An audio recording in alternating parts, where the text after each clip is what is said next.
So basically, we will now be discussing the we'll now set up the differential equation for damped simple harmonic motion.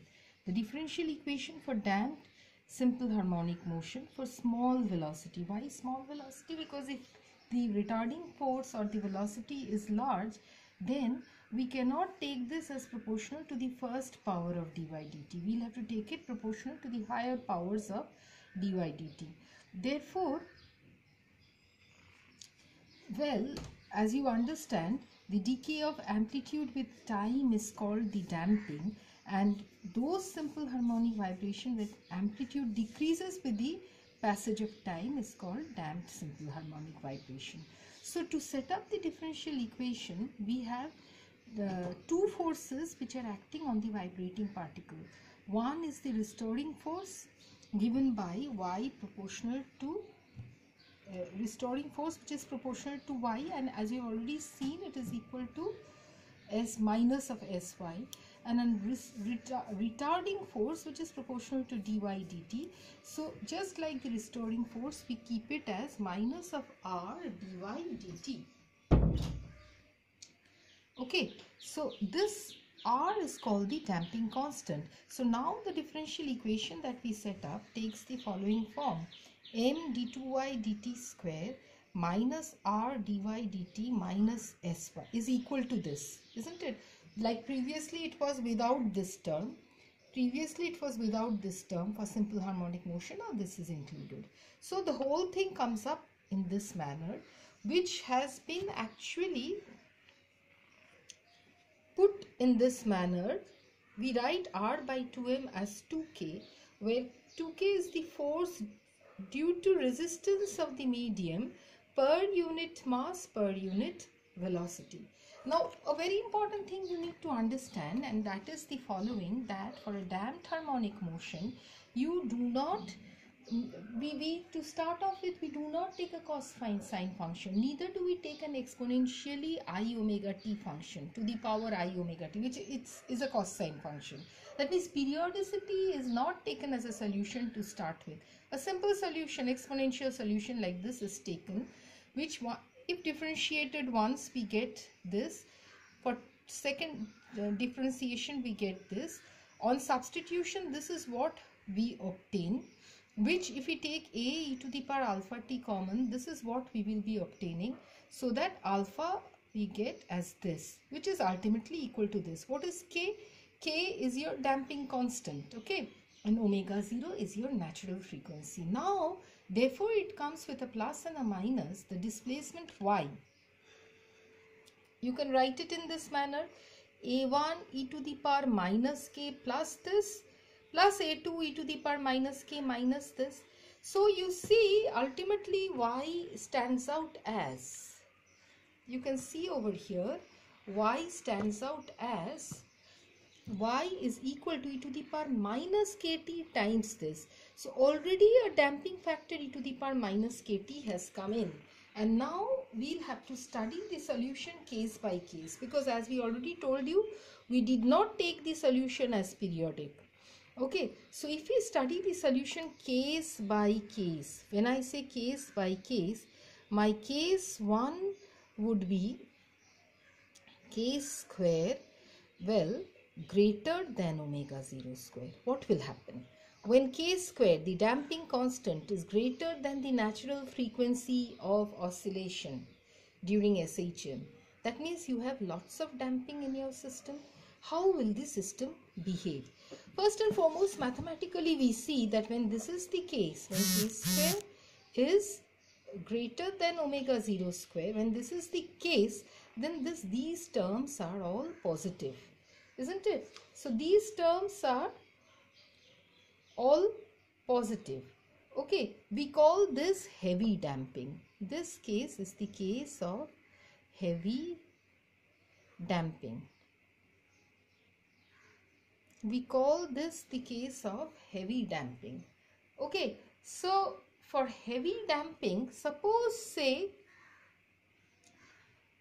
we substitute for k square root of k, put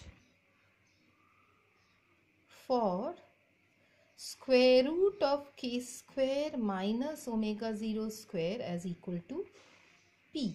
If you do that, then what you get over here is y is equal to e to the power minus kt a1 e to the power pt plus a2 e to the power minus pt. Okay. Now suppose we say that a is equal to a1 plus a2. Okay.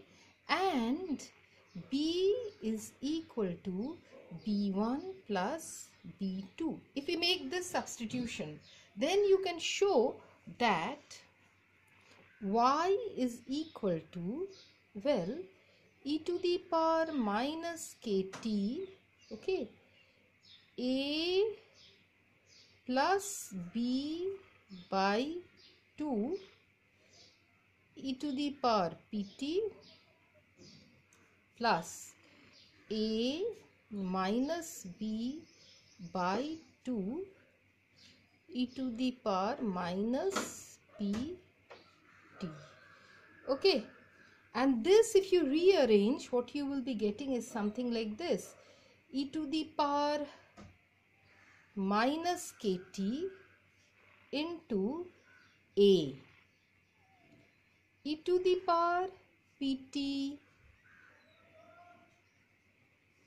plus e to the power minus pt by 2 plus b e to the power pt minus e to the power minus pt by 2. You have the third bracket also.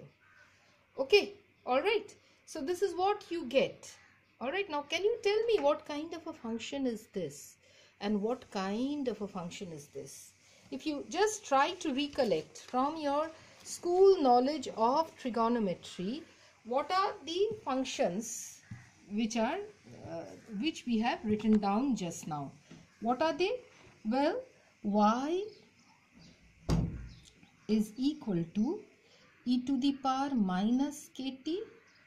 Well, those are hyperbolic function. You say a cos of hyperbolic pt plus b sine of hyperbolic pt.